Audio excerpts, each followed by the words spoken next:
everyone out there.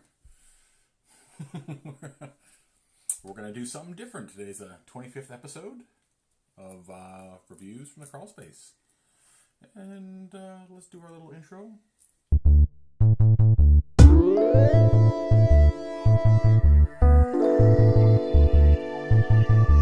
Hi, I'm Vicky. Oh. No, that's fine. That intro? Yeah.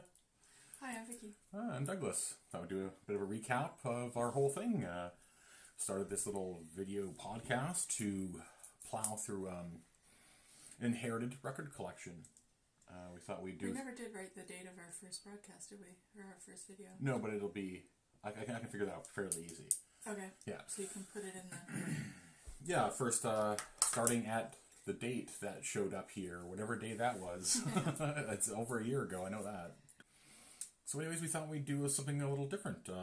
So we did we're kind of jumbled up here already. So inherited collection, vinyl collection, we're plowing through it, 3 albums at a time. And yeah, so we're here the 25th. We thought we'd break it down and do kind of like a best of or reviews, things that we've come across, some metadata, and just our personal thoughts of the first 24 episodes, I guess, technically. Mm-hmm. So yeah, okay, so...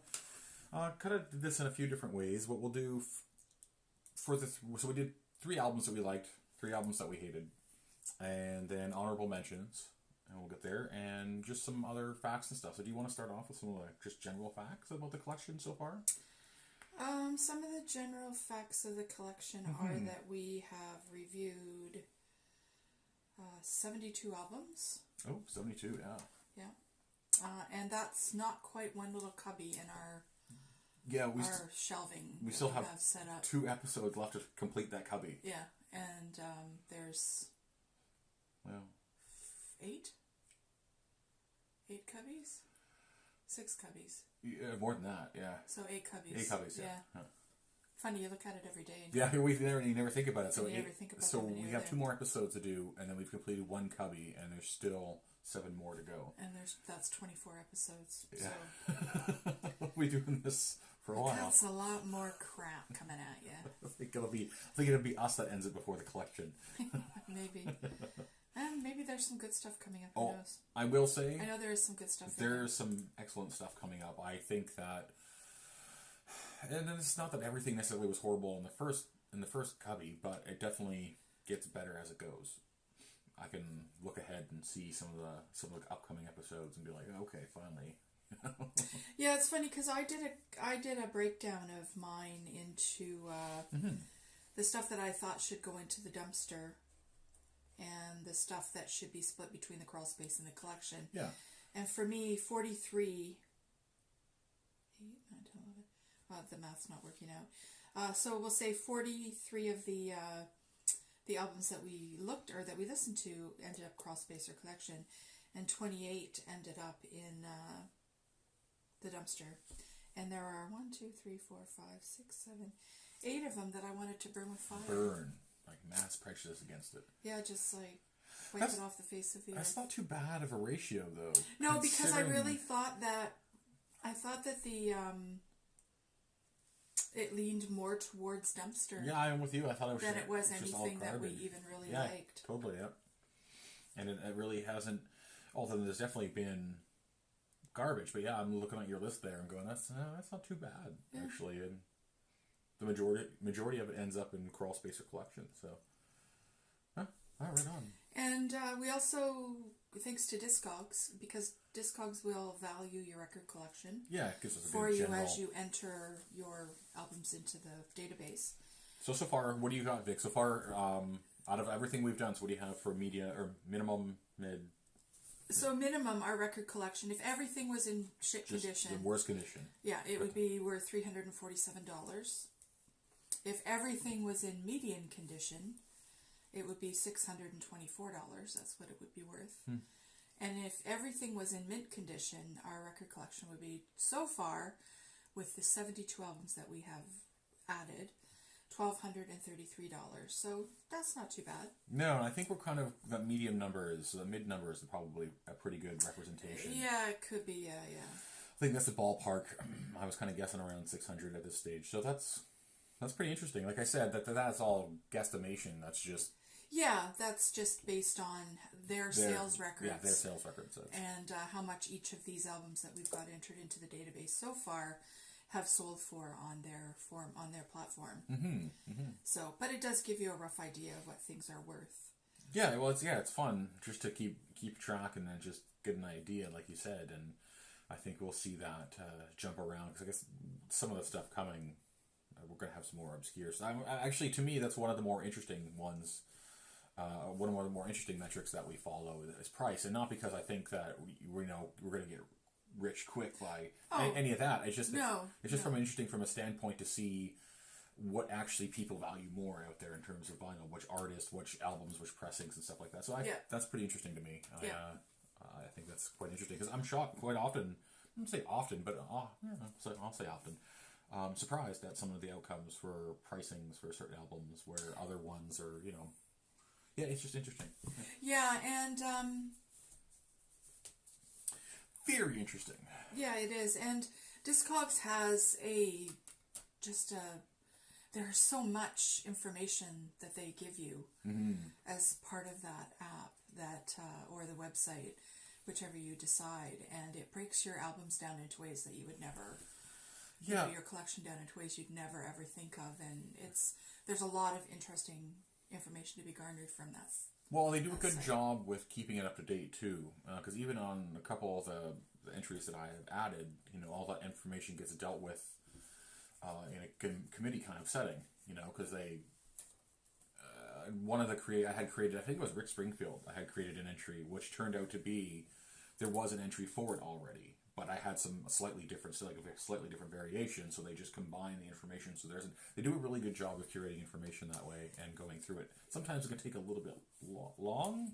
Yeah, few months. It's interesting how I found I don't think that we've ever logged into that program on our, as far as the app is concerned, where there hasn't been a note there for us saying something has changed with one of the albums that we already have in our database. Yeah, and it's usually mostly positive stuff, like just added information or, like I said, different variations. But yeah, it's been interesting that way. So if you're looking for an app or a website to go to, Discogs is the place to be for. And for album. Well, yeah, I was going to say, not only do they do other stuff too. You were saying that you can track your other collections there as well. Yeah, they're also doing movies and books. Okay. And I follow them as separate accounts on Twitter, but I don't quite know how to add, I just haven't sat down long enough to figure out where that information goes, whether it gets added into the actual Discogs database or whether they have a separate database. Gotcha. But they have started them for movies and for books. Cool. So if you're into either one of those as well, check it out and you can start cataloging your books and movies. Catalog your shit. Movie, I think for us, the movie aspect would be really interesting too. It would be. I would love to have seen back in the day before we had to sell off a huge chunk of our movie collection to really see what we had. But I agree with you. That's something we should consider for sure. Because it would be way easier than going through with the vinyl and cataloging. Yeah, definitely. So, it could be something we could just probably do in a couple of afternoons. Yeah, just sit while we're doing it. Because our record or our DVD and movie collection is 2 of those shelvings. So we've got 16 cubbies full of movies. Yeah. Granted, they're not stacked in the same way that they're I guess technically they would somewhat, be. And some of them are layered, one on top of the other. So. Yeah, it'd be interesting to see, even just to get a count of how many movies we've got. Just to see where we're actually at of all the times, you moved and stuff. So yeah, I agree. Okay. Yeah. Anyways, which album is your first album? My first album is Led Zeppelin 4. Zeppelin 4.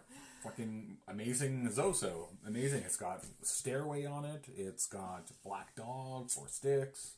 Not only is it's all hits except for one. Musically... All hits.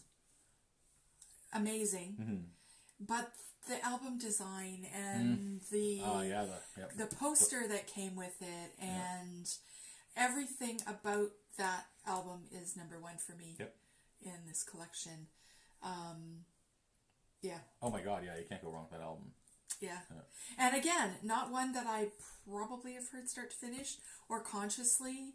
No, because you listen to, like, we hear all the songs, like I said, you hear the Black Dog and stuff, or Stairway, they're all hit singles. So, and this album is actually just hit singles. So, yeah, I can understand why generally you wouldn't necessarily have listened to it all the way through. But, yeah, that's one thing I love about doing this, is that it, even with David Bowie, that was... Yeah, old classic, the older stuff, classic. It's stuff that, I mean, I love those songs, but like you, I don't think I'd ever listen to it just straight through in a sitting, so... Well, and the other thing, too, that was so interesting about this one was just the rabbit hole of information out there about all the different songs and, like, lots of little tidbits of, you know, songs that they recorded and how they recorded them. Yeah, the little facts. And, you know, the one where they put the drummer down in they were recording in a big house and they put the drummer at the bottom of the stairs and everybody else was upstairs. So the drums were echoing through the house. Reverb, and when you read that kind of stuff and then listen to it, it just really kind of adds more to the actual recording. For sure, yeah, you're getting a little more behind the music. Yeah, because you can notice things that you might not have otherwise. Well, no, it's similar from the standpoint of like the photography and art shit that I've been kind of following along. Like the guy who did the photography for the album that you're talking about, we've talked about. He's done other stuff like following those threads as well. Yeah. Running into the same artist doing the work. Yeah, so yeah, it's been interesting from that standpoint for sure. Yeah, so we're finding that almost overwhelming. We're finding that not only is the record industry or the recording industry incestuous in artists appearing on each other's albums, working with each other, but it's also there's a common thread there with people who do artists. The productions and the art design and the album covers and all that kind of stuff, and we're finding that there's that thread that's kind of common between that part of it Quite as well. a few is linked, yeah. Okay, so you was Zeppelin 4 off the top. For me, first one is David Bowie's Hunky Dory.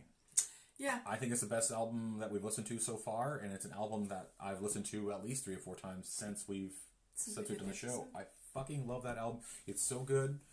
It has some of the best Bowie songs on it that I love. Queen Bitch, Life on Mars, and Beulah Brothers. The whole album, that's just skipping over a bunch of great songs on the album too.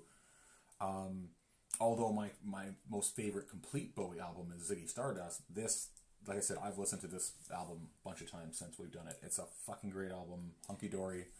Give it a spin if you haven't. Yeah, I'm not surprised that that's number 1 on your list because I know how much you love David Bowie, and it was a really good album. Yeah. For me, it was the first time that I had heard it straight through, front to back. Yep. Other than, I know a lot of the songs on it, but some ones. of the more obscure songs, like the Boulet Brothers, yeah. I had probably never heard that song, and so yeah, it's an amazing song. I totally understand why that would be your top. Yes, my number 1. I'm going to give that. I know we should have probably gone bottom up, but yeah, number 1 for me was David Bowie. Yeah, well, and we need to put a little disclaimer here too. Is one of the albums that we actually reviewed that is part of our collection now. It wasn't part of the Inherited collection. Okay, good for bringing this up. Is Russian Circles. Russian Circles. Yeah. And both of us have a tremendous hard-on for that. Yeah, it's funny because, like you said, I had it on my list and we had a conversation. It's like, it doesn't count. Yeah, we purposely took it out. Yeah. So, okay, so that would have been in our tops as well. But since that's good points, bringing that up. We're sticking to the thing. So, my second, ironically, is Zeppelin 4. Oh. Zoso is my second favorite album in this whole entire thing. Cool. So like I said, it was the first Zeppelin album I actually owned. The second album I actually ever owned was Physical Graffiti. Because Kashmir, I wanted Kashmir so bad. So, like I said, Black Dog, Four Sticks, Stairway to Heaven. It's I think Four Sticks was the only non-hit off of it, and it's actually kind of we talk about it in the review. Yeah. See the review for our one of the favorite songs on that whole album. Yeah. So yeah, that's kind of interesting. So who's your second? So my second one is David Bowie, Hunky Dory. That's hilarious. So that's we just had the flipped. Yeah, just flipped. Yeah. And yeah, I guess you've talked about why you kind of like that one and why you chose it already. Yeah, because I really just like all the songs on it. Yeah, and totally. It's one of his best albums. Yeah, just like I said, to go from there and then like Ziggy Stardust is the next one is nuts. Uh-huh. Ah. Yeah, that's for sure. I can't miss him. Okay, third album. Third album for me was the Steve Miller Band, Fly Like an Eagle. Huh, yeah, that's an interesting one. Yeah, I'm pretty it's sure. It's from my era. Well, I don't even have an honorable mentions, but that was a really good album. Every song was Something. Yeah. And yeah, we talked about it before. We're like that stoner rock. Steve Miller's a weird ass. I don't know what anymore, but yeah, he's that album for me. Ah, Fly Like an Eagle. Yeah, it's a pretty good choice. It's in my jam. It's in my. It's your wheelhouse. It's in my wheelhouse. It's your jam. So that's my number 3 album of my favorites. Wow, that's pretty cool. Like that's one thing. Like I said, it was on there, but in honorables. But my third, Willie Nelson, and I kind of got. Wow. Yeah, I fucking like those albums a lot, man. And I've listened to it again since then too. And I kind of have it like a 1A, 1B for Stardust and Always on My Mind, but I'm going to actually give it to Always on My Mind as an album that I actually have for my third album. Wow, that is so surprising for me. Yeah, out of all those albums, yeah. Considering how much you like to bring country and western to the ground. Yeah. Although I guess for the most part, these are just standards, classic standards that he re-records in his own. In Willie's, theme. Willie style. Willie style. Yeah, Willie style. Slick Willie. Yeah, it's surprising for me too, going back through the albums, looking at what we have there, and I spent some time on Spotify listening to songs again and shit, and Always on My mind. I really, really like Willie Nelson's stuff. Just there's an artist again that I've never listened to any of his albums all the way through until now, and third best. Wow. Yeah. Just as shocked as you are. Do wonders ever cease? No. Keeping it fresh. All right. Yeah, so, always on my mind. Wider Shade of Pale, Bridge Over Troubled Waters. Those are like the 3 songs for sure that just on that. So yeah, and you get that sentence. Okay, 3 down. So what's your first shittiest album of the collection so far? Oh, first shittiest. This one Which was is really hard. tough. Yeah. Because like I said, I've got 8 or so that are burned with fire. Mm-hmm. So I will say my number 1 hate was Barbra Streisand, Wet. Oh, fuck, yeah, that was, oh my god, that was awful. Yeah. Oh, yeah, wow. That was like I have that in my first honorable mention. That was in the dentist chair, getting a root canal. Bad. Yeah, that was bad, yeah, that was a terrible album. Listen to a grown adult ladies and child's tunes. Yeah. No, okay, good call. That was a shitty ass album. My first shitty ass album is Gary Wright. Something Smiles, Height of Smiles, The Light of Smiles. Light of Smiles. It's funny because it's one Fuck that album. It would be one of my honorable mentions in most liked. Oh my god, Gary Wright is so tapped out. After Dreamweaver, he's got nothing. It's such a piece of shit album. But I look at this list and I'm like, I don't know how I don't have Christopher Cross in here either, though. Like, it's like, which turd is the turdiest? Well, that's it. I have Christopher Cross is on my dumpster list. Yeah. But he's not highlighted. Like, there's so many other ones. Yeah, that's the issue. Huh? Okay, so yeah. Anyways, Gary Wright. I hated that album. I would rather have. Oh, I definitely didn't want to listen to Streisand, but it was right there for me with Streisand, in just in terms of tediousness. Okay, what was your second shit album? My second shit album. Yeah, second. Oh my god. I'm gonna say Doug and the Slugs Wrap It. Oh god, that was pretty bad. Yeah, that was pretty. Yeah, man. Like out of all the ones that I'm looking at once here, again, all of the burn ones. You're in that grouping of Oh man, yeah. Doug and the Slugs belongs. I should have given that one an honorable mention. I didn't, but because my second worst was Manhattan Transfer. Yeah, it's shitty shit. It was one of the first couple of episodes. Yes, and we weren't like to we the are point now, of burning it and burning with fire. No, or that would have been because it's highlighted yeah. as one of my honorable mentions. Yeah, and we just also didn't have the detail written down too. Those first episodes were so basic. But Manhattan we were Transfer, still kind of finding our way. Yeah, Manhattan Transfer is my second shit album. I hate that band and that album, and I kind of wish they would just fuck off. Okay, I'll do my third to start. Uptown Babies. Heaven's Radio Yeah.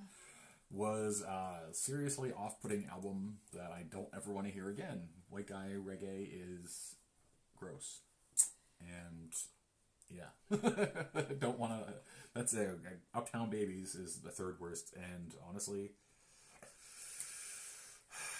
it's not... Like, when I say third worst, it's not that it's better than Gary Wright or Manhattan Transfer. It's just, it's right there. I mean, what are you going to do? Something's got to be three. And that's Uptown Babies. And I tend to agree with or you. Heaven's Radio, or whatever they were called. Yeah, Heaven's Radio, Heaven's Uptown Radio. Babies. Yeah, okay, sorry. I have to agree with you. That's my third least favorite album, too. It's horrifying. Yeah. Brutal. Like, I don't even know what to say about it. It's just stinky. No, it's bad, bad, bad. Okay, so how about let's do some honorable mentions now. For good. For me, I had Frank Zappa's Apostrophe. Great fucking album, great songs. I actually listened to Apostrophe more than any other Zappa albums. Metal for Breakfast was one of those great surprises so far out of the collection. Like, it was one, and we actually were able to converse a bit with the photographer, the artist involved in designing it. So that was pretty fucking cool. Yeah. So that, to me, that's a highlight for an honorable mention. Share the Land, your fake first choice. My fake first choice. And I'm looking at it going, why is something's missing here? and the last honorable mention for the good is Tears for Fears, songs from the armchair, song share, whatever, that album. Yeah, I had 6 that I have in multiple honorable mention. Go I know ahead. that you said only 3, but... No, I took 4 in there, so go ahead. For me, The Guess Who Share the Land. Yep. Golden Earring, Moontan. Yeah, that was... you know what? For sure, I should have... It was one that I was pleasantly surprised by. Yep. Tears for Fears, Songs from the Big Chair, again, because that was an album I owned back in the day and played it It's got lots of great songs on it, yeah. Gary Wright, The Light of Smiles. Boo! That's such a terrible album. I hadn't ever heard it before and really liked it because of its spiritual side of it. Uh-huh. Dire Straits, Love Over Gold, Yeah. and Metal for Breakfast. I really, really liked Metal for Breakfast. Yeah, it definitely deserves a solid mention. And yeah, I it's funny, twice I didn't write down the Dire Straits album, and I really want to, because I want to mention it because it's a really good album. It's funny, because I don't think that, cause since we don't listen to the radio anymore, a lot of this music we don't even hear.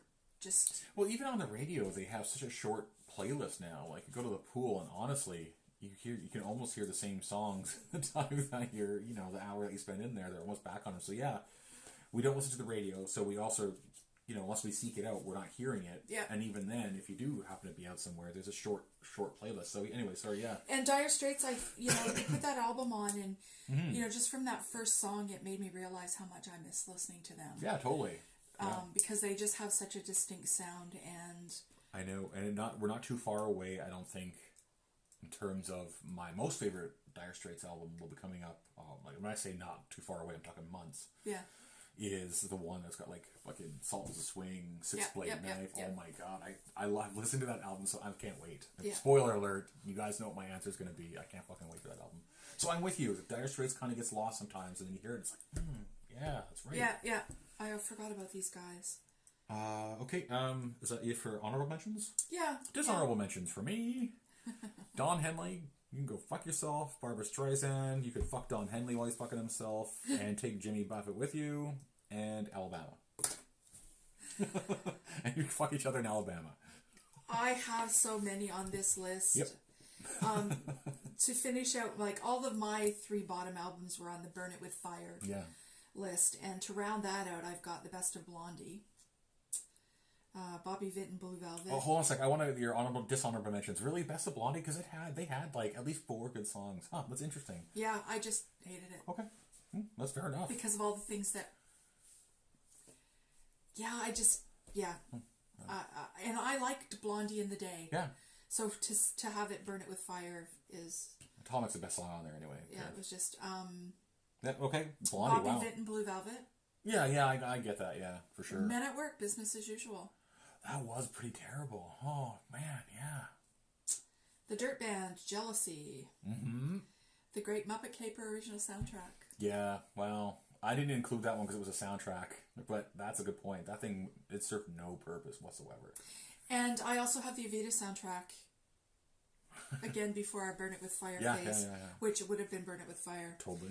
Alabama Roll On. Yeah. Parachute Club at the Feet of the Moon. Oh. Which was on your top 3 bad list, right? No, my top 3 was Gary Wright, Manhattan Transfer, and Heaven's Radio. Okay, because Manhattan Transfer is my last one. Yeah, okay, yeah. The one that I just... Yeah. See, and I think the Never reason wanna listen I to it didn't have those ones in the honorables because I think I hated other stuff more. Those were bad, but they were like tepid bad, mediocre bad, like the guy who directs Resident Evil movies, like just like fucking not good enough to be good, and not bad enough to be good bad. It's just that's what those albums are. It's just shitty mediocre albums. So yeah, I think, and to me they're just shitty. Yeah, there's no redeemable qualities about them, and they're a waste of vinyl. Oh yeah, and that's funny. Yeah, it's just. So I kind of did mine a little bit different. I just went through and just looked, and without looking at my own, just going by my own. Like, yeah, what see, do I feel? and I went through listen the notes. to it a little bit and be like, no. No, I went through the notes and made my list based on the actual data. I actually rated it on the episode. Yeah, I'm with you. Like, see, you even had this is my rough copy here. I was just scribbling out stuff, and yeah, Doug and the Slugs was on the down. Sherry Ulrich. The Parachute Club, yeah. Scorpions, fuck that album. Rick Springfield, that was a terrible album. Oh, yep. So, and Don Henley, yeah. Yeah, and Don Henley would be on that list too. I just picked out the ones that gave me that visceral... The initial, yeah, and that's kind of how I did it too. And the same thing with the Up. God, I hated that album. That's how I ended with Willie Nelson. I was like, I just listened to it. I was like, yeah. Yeah, he's pretty zen. Gotta give a credit. And out of my rough notes too, I did give Golden Earring also. Yeah. Oh, excuse me. Am I up? Yeah, Steve Miller, Guess Who? No, so yeah. So we pretty much, like, Frank Zappa apostrophe, I think, definitely deserves some credit in there. But yeah, other than that. Yeah, I totally agree with you. There's just so many of them. Yeah. We're just more than I thought that there would be. Yeah. No, it's been interesting, like I said, and to go through and see, which... I think one of the biggest things for me, and I've mentioned it twice in here, I'll mention it one last time, is just listening to the albums as a whole. Even artists and albums I'm somewhat familiar with, where we don't... I'm laughing because you have the Scorpions on your... Shit list. I have it on my... Oh, on your collection? My collection list. I hated that album. Oh my god. I mean, there's so many that... like Billy Preston, I Wrote a Simple Song. That was a good album too. Mm-hmm. And... No, that's the hard thing, right? And that's why I went, like you said, though, I went with my... Gary Newman, Telecon. I know, that was in there. I was thinking about Telecon too. Muddy Waters Live. Yeah. Michael Jackson Thriller. I went with you, and I considered Michael Jackson Thriller. I went same thing as you. It was visceral, like that initial going through the list and like, how did I react to that? How do I react to it now? Then, like I said, I listened to a couple of the songs and be like, okay, fuck that album. I mean, I didn't have to listen to Barbra Streisand to know that I wasn't gonna like that. So, yeah, there's lots I could have gone with. I also hated Story of ABBA. Yeah, me too. I think we got pretty much the same lists in terms of, yeah, very interesting. Well, in real life, we both like a lot of the same music. Mm-hmm. So it doesn't surprise me that our lists are similar. But we're also working from from the same material, so yeah, there's bound to be overlap. So yeah, okay. Anything else you want to add in conclusion?